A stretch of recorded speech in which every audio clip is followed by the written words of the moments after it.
எல்லோருக்கும் வணக்கம். மார்க்கெட் இன்னைக்கு ஓப்பன் ஆகும்போதே கேப்பப்ல தான் ஓப்பன் ஆச்சு. அது மட்டும் இல்லை, ஆஃப்டர் ஒரு 11 o'clock மேலே ஸ்ட்ராங்காக ரீபவுண்ட் ஆன மார்க்கெட்டு தொடர்ந்து 25,050 வரைக்கும் ரைஸ் ஆச்சு. கிட்டத்தட்ட ஒரு 150 பாயிண்ட் வரைக்கும் அப்சைடில் வந்து லாஸ்ட் க்ளோஸ்ல இருந்து 150 பாயிண்ட் வரைக்கும் அப்சைடில் வந்து மூவ் ஆயிருக்கு.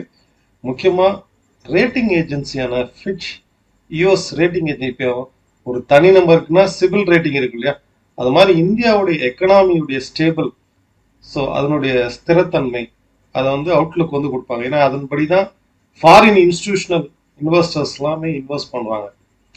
இப்போ ஒரு ஸ்டாக் இருக்கு, அந்த ஸ்டாக்குக்கு ரேட்டிங் இருக்கும். அதே மாதிரி ஒரு பர்சன் இருக்காங்கன்னா அந்த பர்சனுக்கு சிபில் ரேட்டிங்னு இருக்கும். இந்த மாதிரி ரேட்டிங் ஏஜென்சி வந்து இந்தியாவுக்கு BBBங்கிற கேட்டகரி வந்து கொடுத்துருக்காங்க. ஸோ இது வந்து ஒரு ஸ்டேபிளான ஒரு அவுட்லுக்.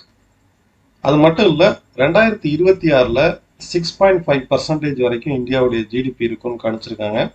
ஸோ இந்த டேரிஃப் இஷ்யூ இருக்கும்போது இந்த மாதிரி ஒரு ப்ளஸ் பாயிண்ட் இருக்குது. மார்க்கெட் வந்து கேப்பப்ல ஓப்பன் ஆச்சு.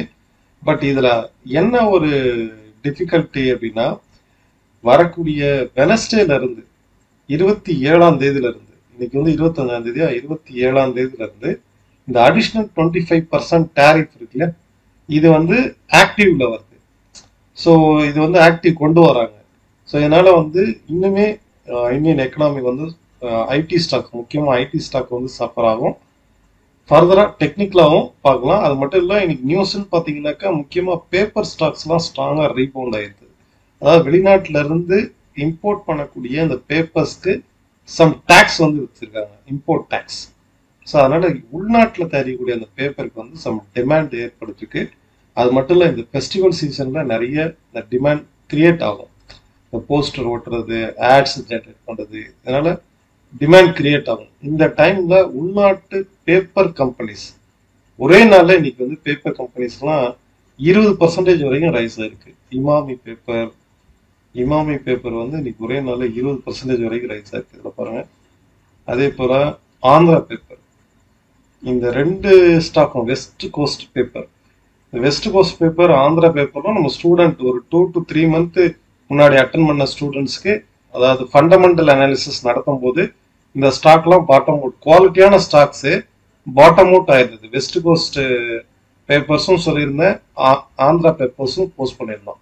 ஸோ பேப்பர்ஸ் கம்பெனிஸ் எல்லாமே ஸ்ட்ராங்காக ரீபவுண்ட் ஆயிருக்கு. அது மட்டும் இல்லை, மினிமம் ஒரு டன்னுக்கு 67,000 சம்திங் வந்து ஃபிக்ஸ் பண்ணியிருக்காங்க. ஸோ இந்த மினிமம் ரேட்டும் இந்த பேப்பருக்கு ஃபிக்ஸ் பண்ணதுனால பேப்பர்ஸ் கம்பெனிஸ்க்கு எல்லாமே ரீசன்ட் குவார்ட்டர்ஸ்ல ஒரு ஸ்ட்ராங்கான டிமாண்ட் அண்ட் ப்ராஃபிட் மேக் பண்ணக்கூடிய சாத்தியம் இருக்கிறதுனால ஸ்ட்ராங்காக ரீபவுண்ட் ஆகுது.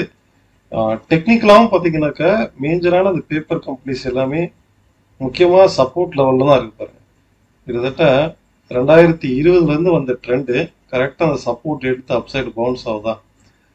அதே மாதிரி இமாமி பேப்பர்ஸும் சப்போர்ட் எடுத்து தான் ரைஸ் ஆகுது. டேல இருக்குது. இது செக் பண்ணி பாருங்க. வீக்லிலையும் ஸ்ட்ராங்கான அப் ட்ரெண்டாக தான் இருக்கும். வெஸ்ட் கோஸ்ட் பேப்பரும் இது மந்த்லியில் இருக்குது. மந்த்லிலே கரெக்டாக சப்போர்ட் எடுத்து அப் சைடு வந்து ரைஸ் ஆகுது.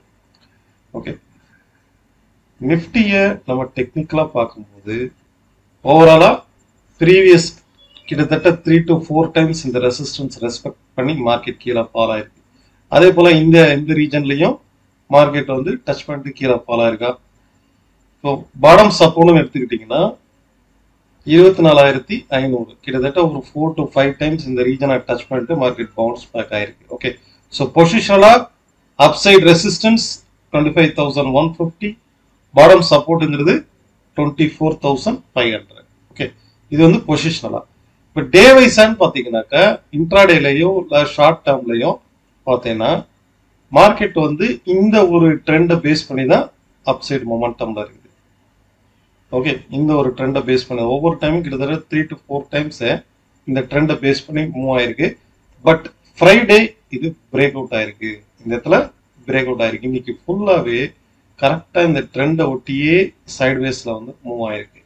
அப்போ இன்கேஸ் மார்க்கெட் கீழே ஃபால் ஆக போகுது, அந்த ரேஞ்ச் பவுண்ட்ல கீழே ஃபால் ஆக போகுது, இங்க இருந்து இது வரைக்கும் ஃபால் ஆக போகுது அப்படின்னா ப்ரீவியஸா அங்க வந்துருக்கு இல்லையா இந்த சப்போர்ட், இதை உடைக்கும் போது தான் அடுத்து ஷார்ப்பா கீழே ஃபால் ஆகும். மினிமம் 24,650 வரைக்கும் கீழே ஃபால் ஆகும். அதே மாதிரி இந்த இடத்துல பாருங்க, இப்ப டாப்ல மார்க்கெட் வந்து ஒரு ஹெட் அண்ட் ஷோல்டர் மாதிரி ஃபார்ம் ஆகுதா? சரி,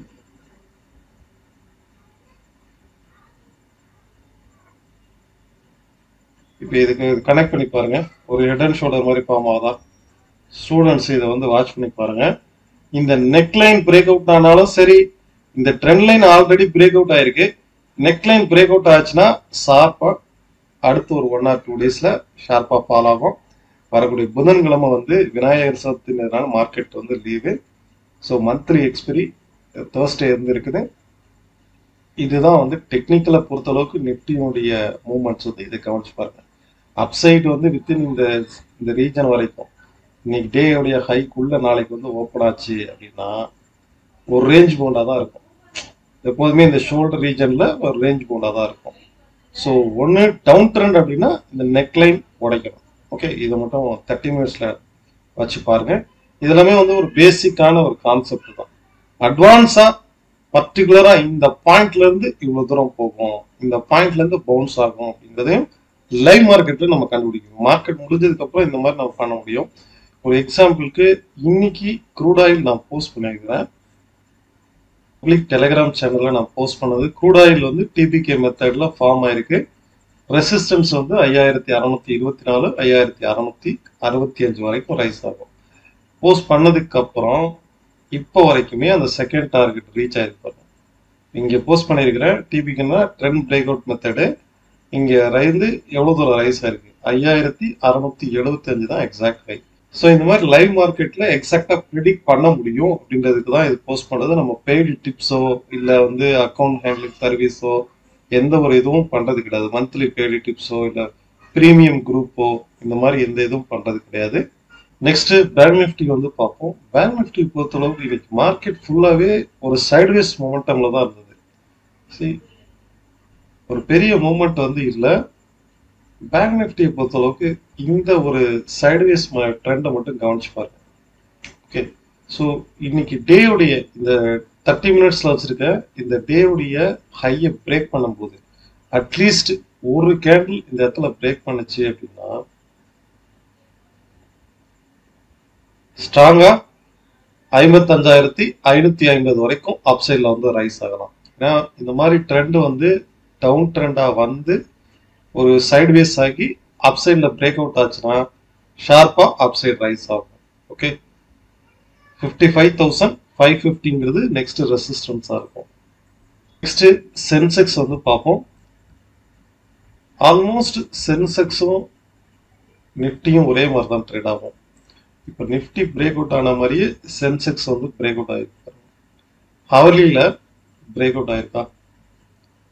ஃபர்ஸ்ட் ஹவர்லியில பிரேக் அவுட் ஆயிருக்கு. செகண்ட் வந்து இன்னுமே ஷார்ப்பா இதை பார்க்கும்போது 30 மினிட்ஸ்ல எடுத்துக்கோங்க. இந்த ப்ரீவியஸ் ஹையில இந்த ரீஜன்ல ட்ரேட் ஆகுது. ரெசிஸ்டன்ஸ் கரெக்டா இந்த பாயிண்ட், இந்த பாயிண்ட், இந்த பாயிண்ட். இன்னைக்கு வந்து 2 லெவல், அதாவது அப்சைட்ல இந்த ட்ரெண்டுடைய ரெசிஸ்டன்ஸ் ஒன்று, ரெண்டாவது ஹாரிசாண்டல் ரெசிஸ்டன்ஸ் லைன் கரெக்டா இந்த இடத்துல டச் பண்ணிட்டு மார்க்கெட் வந்து ஃபால் ஆயிருக்கான். அதே மாதிரி இப்போ இந்த பாட்டம் சப்போர்ட் எடுத்துக்கோங்க, 81,250. ஓகே, அதே மாதிரி அப்சைட்ல 81,550. ஒரு குரூஷியலா ஒரு 250 பாயிண்ட்ஸ்க்குள்ள மார்க்கெட் ரேஞ்ச் பவுண்ட்ல இருக்குது. ஓகே, அதே மாதிரி இந்த இடத்துல பாத்தீங்கன்னா ஹெட் அண்ட் ஷோல்டர் ஃபார்மேஷனும் நிப்டி போலவே இதுலயும் வந்து ஃபார்ம் ஆயிருக்கு. ஸோ டவுன் சைட் 81,250க்கு பிலோல உடைக்கும் போது ஸ்ட்ராங்கா ஃபால் ஆகிறதுக்கு பாசிபிலிட்டிஸ் இருக்கு. அப்சைட் ரெசிஸ்டன்ஸ் ஒரு ட்ரெண்டா கன்வெர்ட் ஆச்சு அப்படின்னா 81,550க்கு மேல ரைஸ் ஆகும்போது ஒரு ஸ்ட்ராங் அப் ட்ரெண்டா மாறலாம். ஓகே, வித்தின் இந்த ஜோன் ஈவன் நாளைக்கு வந்து ஒரு கேப் டவுன் ஓப்பன் ஆனாலும் சரி, ஈவன் இந்த ரீஜனுக்குள்ள ஒரு கேப் அப் ஓப்பன் ஆனாலும் சரி, வித்தின் இந்த ரீஜனுக்குள்ள ட்ரேட் ஆகிற வரைக்கும் ஒரு ரேஞ்ச் பவுண்ட் மார்க்கெட்டா தான் இருக்கும். ஒரு 250 பாயிண்ட்டுக்குள்ள ரேஞ்ச் பவுண்ட் மார்க்கெட்டா தான் இருக்கும். ஓகே, இப்படி க்ரூட் ஆயிலை பொறுத்தளவுக்கு நம்ம மார்னிங்கே பார்த்தோம், கிளியர் பிரேக் அவுட், ஷார்ப்பா அப் சைட் ரைஸ் ஆகுது. தொடர்ந்து பை சைட்ல இருந்து இருக்கலாம். அதே மாதிரி கோல்டும் ஷார்ப்பா அப்சைடு தான் ரைஸ் ஆகுது. Overall Nifty Sensex range bound மார்க்கெட்டுக்குள்ள தான் இருக்குது. பேங்க் நிஃப்டியை பொறுத்தளவுக்கு அப்சைட் பிரேக் அவுட் ஆகணும். ஸோ ஓவரால் ட்ரெண்ட் அப்டேட் வந்து உங்களுக்கு புரிஞ்சிருக்கும்னு நினைக்கிறேன். இதே போல இன்னொரு வீடியோல பார்க்கலாம். நன்றி, வணக்கம்.